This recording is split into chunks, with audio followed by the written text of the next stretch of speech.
Olá, estamos aqui para mais um Rosilma Roldan e os Jovens Pensadores.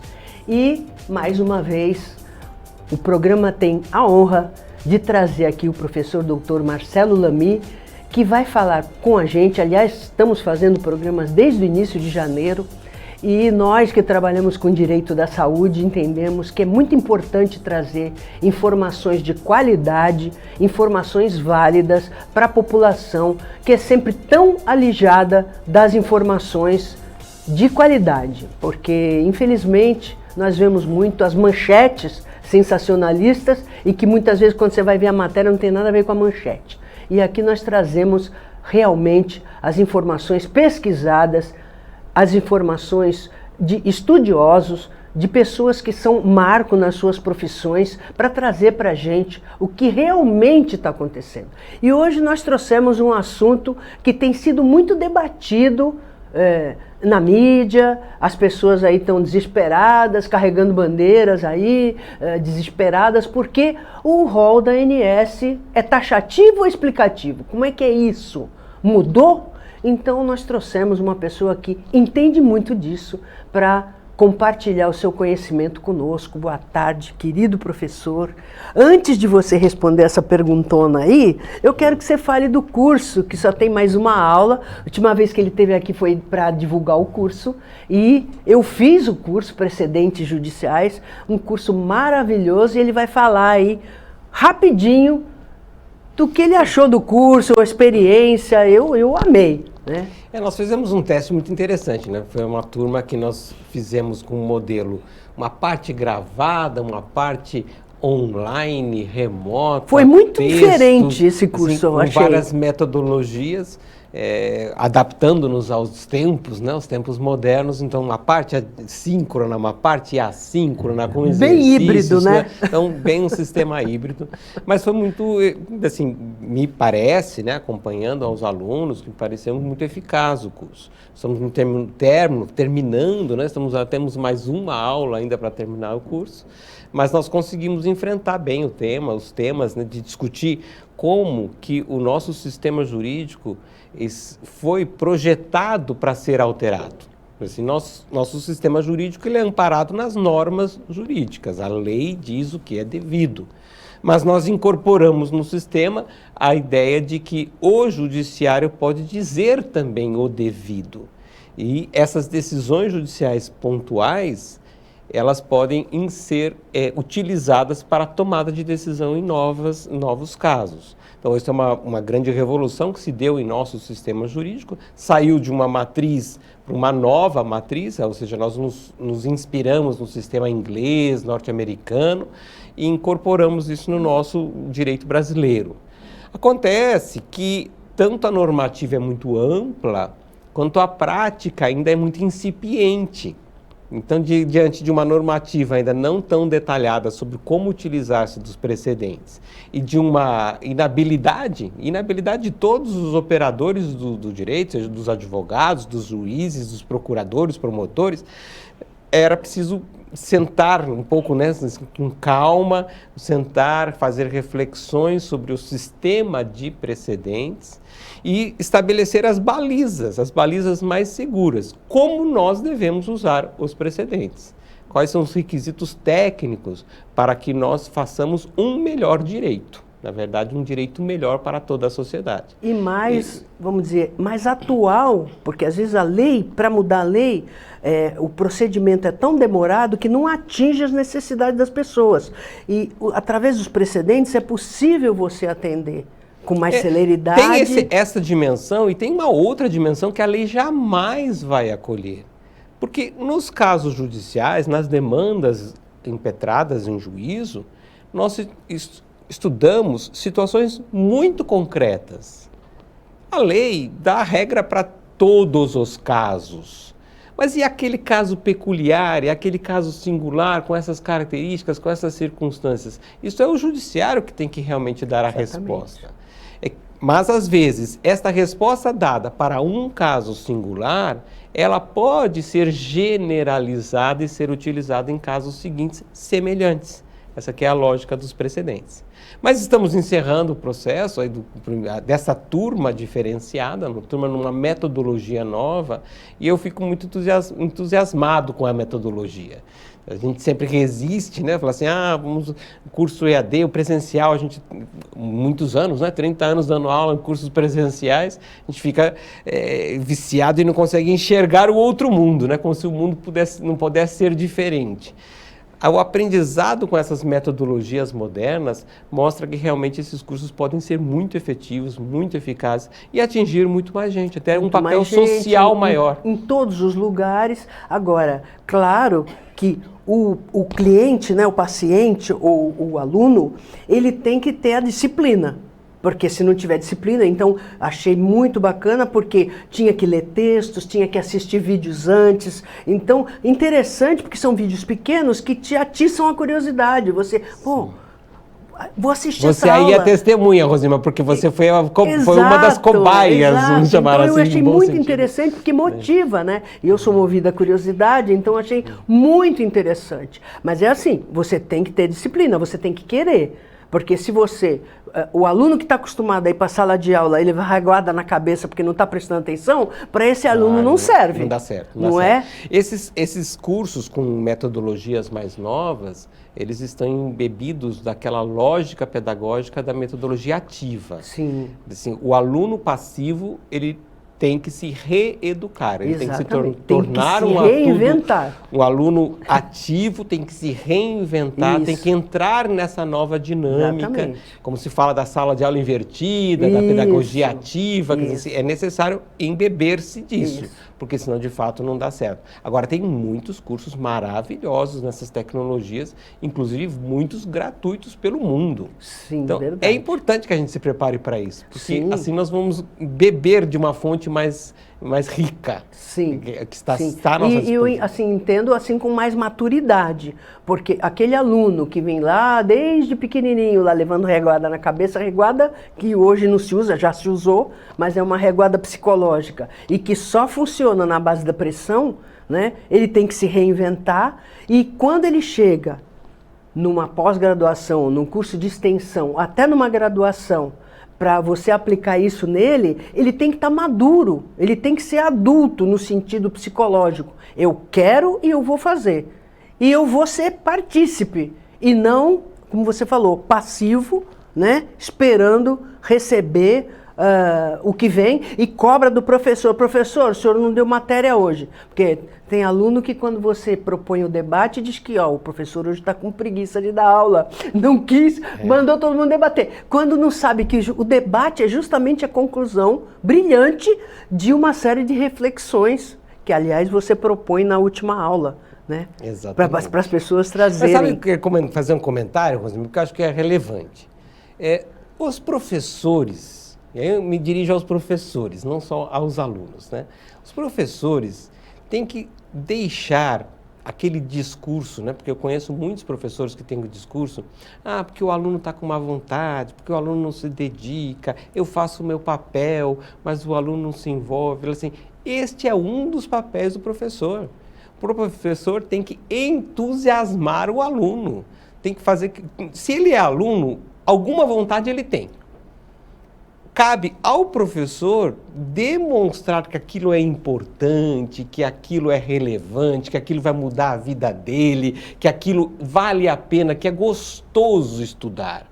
O professor que adota essa postura, ele vive bem com seus alunos, ele ama os seus alunos, ele não tem uma relação equivocada aquela relação que o professor que não consegue entusiasmar o aluno, ele fala, presta atenção, vai cair na prova. Pronto. Porque aí eu uso poder, autoridade para conseguir fazer que o aluno o acompanhe. Sim. Não é, o aluno tem que acompanhar porque aquela matéria é gostosa, porque aquela matéria é fascinante, é curiosa. Quando ele se sente desafiado.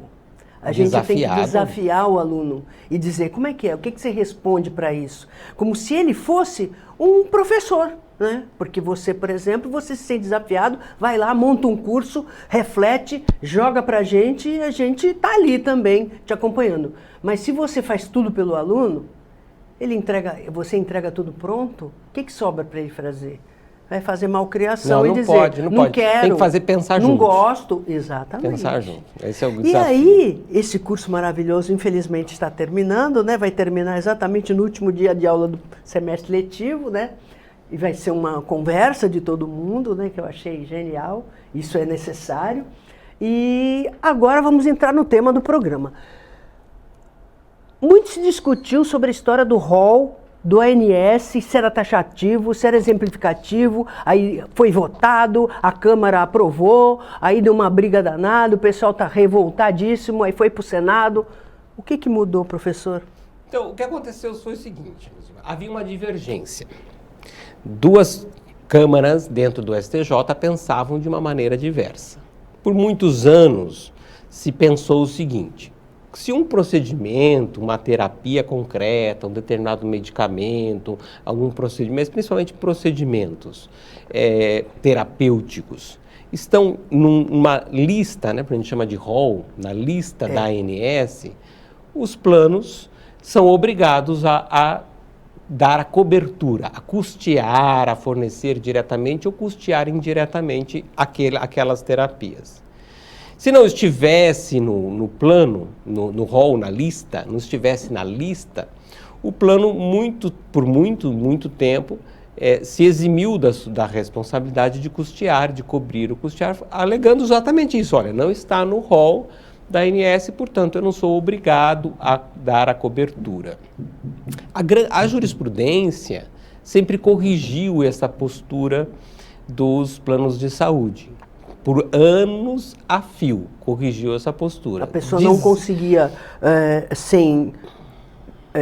processar, vamos dizer assim, para as pessoas entenderem, então ela entrava na justiça. O plano não oferecia voluntariamente, vamos chamar assim, resistia. E aí a pessoa tinha que entrar na justiça. A pessoa entrava na justiça e o judiciário, em regra, concedia. Certo. Isso amadureceu de tal forma este pensamento que estar no rol da ANS não é essencial para ser obrigatório ou não o plano dar a cobertura, que nasceu inclusive no estado de São Paulo, como em outros estados, mas para dar um exemplo bem claro do estado de São Paulo, uma súmula, que é um entendimento sintetizado do direito feito pelo tribunal, tá? A súmula 102 do Tribunal de Justiça de São Paulo, dizendo, olha, se uma terapia está ou não está no rol, isso não implica ser ou não ser obrigatório.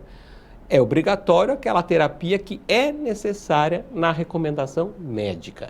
Essa era a súmula, e ainda vigente, ainda não foi cancelada. Aliás, obedecendo o princípio da universalidade e da integralidade. Concorda comigo? Tem esta base lógica, né, obedecendo, mas principalmente obedecendo algo que está na lei dos planos de saúde, mais do que um princípio do sistema de saúde. Sim. Na lei dos planos de saúde, está dito, e ainda é vigente esta norma, né, a Lei 9656, está dito que o plano de saúde deve dar uma série de coberturas. Nesta mesma lei está dito as coberturas que podem ser excluídas, o que o plano pode dizer que não dá cobertura. E há um dispositivo normativo específico dizendo a ANS estabelecerá um rol mínimo. Vejam, a expressão normativa é rol mínimo, ou seja, não é um rol fechado, máximo. E baseado nesta expressão normativa, rol mínimo, o entendimento foi, estar no rol traz uma presunção, é obrigatório. Sim. Não estar no rol, vamos discutir. Sim. Não estar no rol, vamos discutir se essa questão precisa ou não ser avaliada, se é ou não é de cobertura impositiva. A jurisprudência tinha marcadamente se posicionado no seguinte sentido. Não está no rol, mas existe uma prescrição médica, é necessário esta terapia, então o plano tem que dar cobertura. Esta era a grande massa da jurisprudência.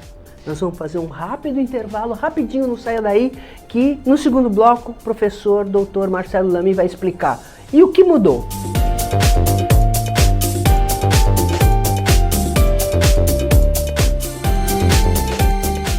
Pensando na facilidade e maior conforto para você, o aplicativo da TV Com oferece nossa programação ao vivo 24 horas e interação com nossas redes sociais. O app TV Com Play já está disponível no Play Store para sistema Android e no App Store para sistema iOS. TV Com, interagindo com você.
Acompanhe as nossas redes sociais através da nossa página do Facebook, facebook.com/tvcomsantos.oficial, no nosso Instagram, @tvcom.santos, no nosso canal oficial no YouTube, youtube.com/emissoratvcom e no nosso Twitter, twitter.com/tvcomsantos. TV Com, interagindo com você.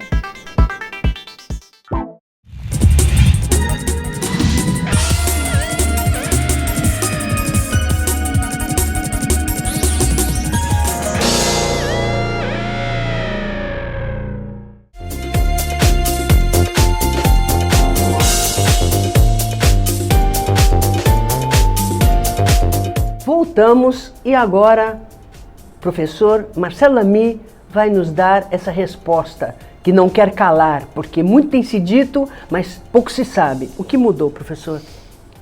Então, como eu estava explicando no primeiro bloco, então, assim, até 2019 o entendimento era esse. O entendimento é que não estar no rol não implicava em não ser obrigatória a cobertura. Eu precisaria ver, no caso concreto, a necessidade atestada pelo médico daquela terapia. Em final de 2019, apareceu uma decisão da 4ª turma do STJ, entendendo que se não está no rol, não tem que dar cobertura ao plano. E apareceu então uma divergência dentro do STJ. A 3ª turma, em meses seguintes, continuou defendendo, não, a presença no rol não é impositivo, não define completamente. Para estar no rol, dar uma presunção de obrigatoriedade, mas não estar no rol, tem que olhar o caso concreto. E o que aconteceu? Neste último dia 8 de junho, ou seja, faz pouco tempo, Sim. a 2ª sessão de direito privado do STJ julgou para uniformizar o entendimento dentro do judiciário. E aí fixou uma tese jurídica que é de observação obrigatória por todos. Todos os juízes e magistrados devem levar em conta, observar, considerar esta tese para ver se ela não resolve o novo caso que venha a juízo. O que foi fixado nesta tese do STJ?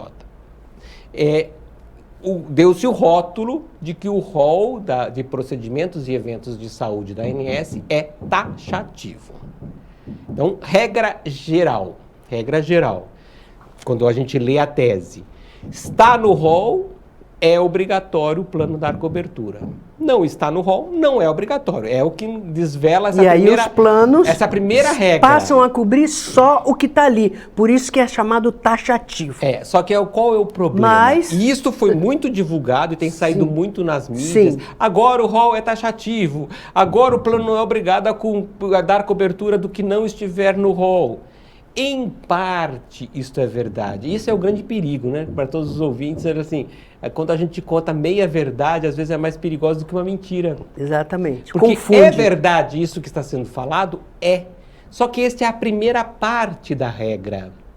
A segunda parte da regra diz respeito ao seguinte. Segunda situação. O contrato firmado entre o segurado e o plano pode amplificar a cobertura.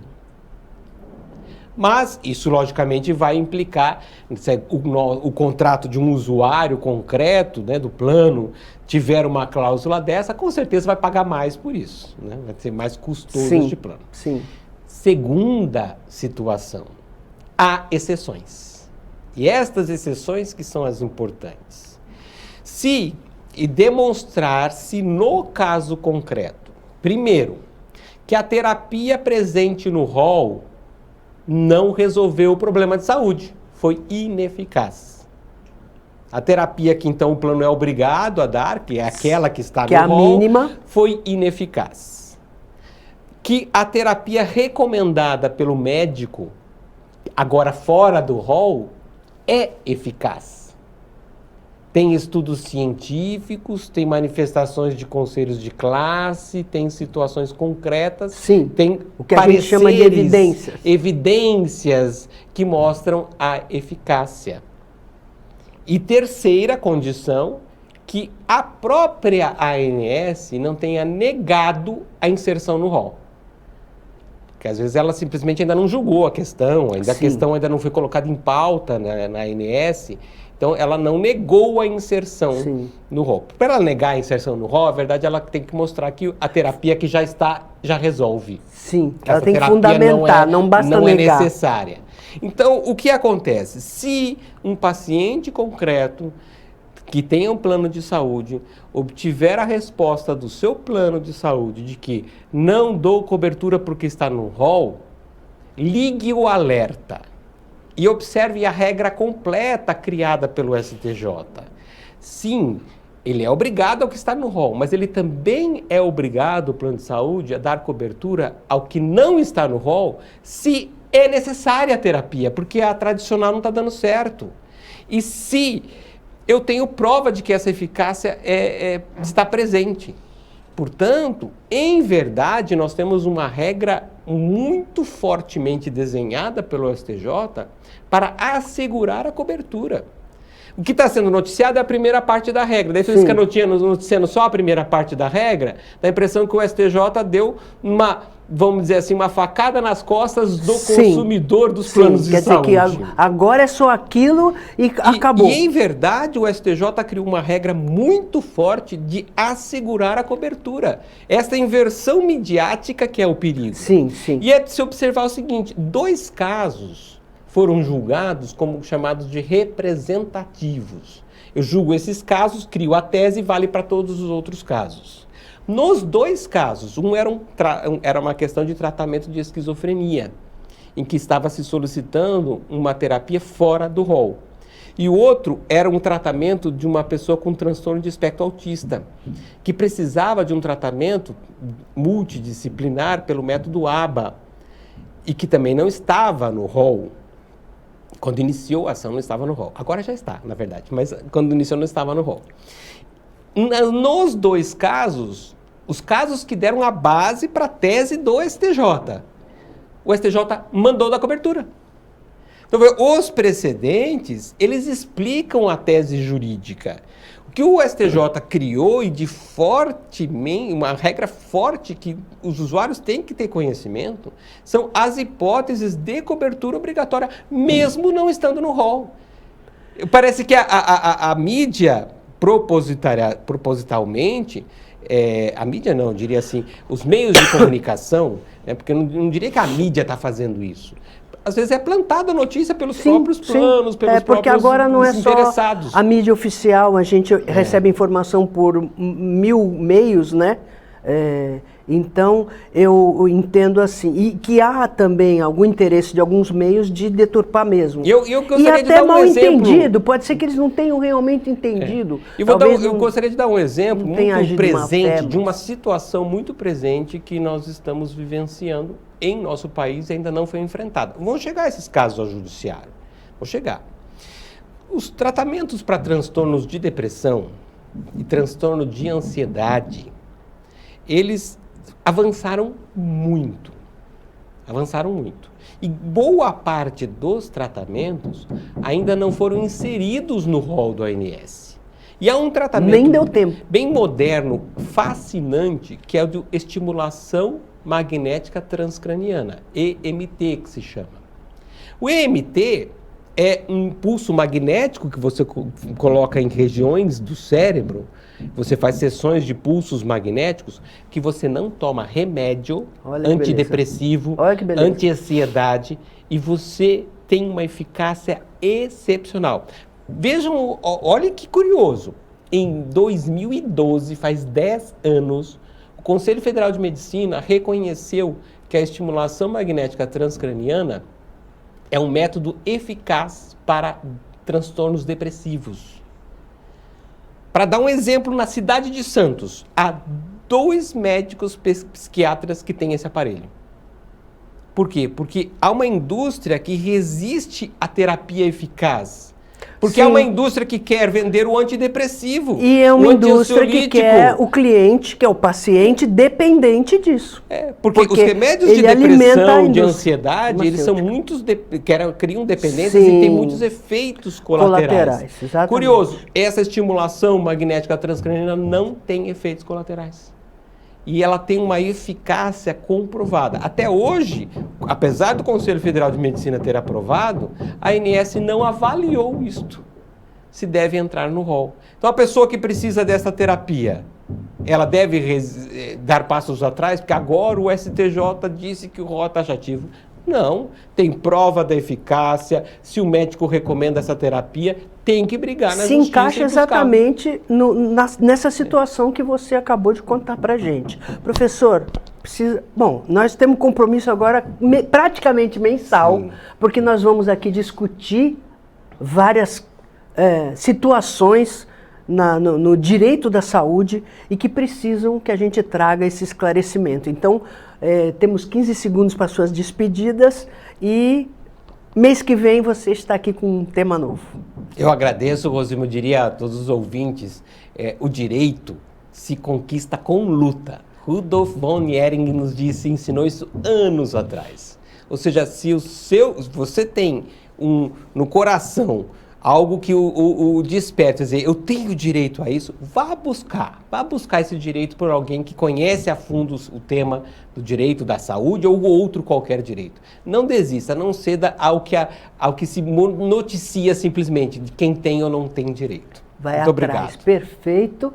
E aí eu completo, nunca se conforme, porque quem tem o poder não gosta de dividir o poder. E quando você reivindica o seu direito, os que têm o poder na mão acham que quando ele concede esse direito para você, ele está perdendo um pouquinho de poder. E não é verdade, porque uma sociedade equilibrada, ela se fundamenta numa equação muito simples. Obrigações conhecidas e cumpridas, direitos conhecidos e exercidos plenamente. Só quando há equilíbrio entre obrigação e direito, uma sociedade pode se dizer saudável. Espero que você tenha gostado do programa de hoje, esperando estar com vocês novamente. Sábado que vem às 15 horas, com reprise segunda-feira às 17h30. Lembrando que às 16 horas já está no nosso canal do YouTube para você assistir e rever quando quiser. E também às 17h pela TV Com Brasil para mais de 50 milhões de brasileiros. Até o próximo programa, se Deus quiser.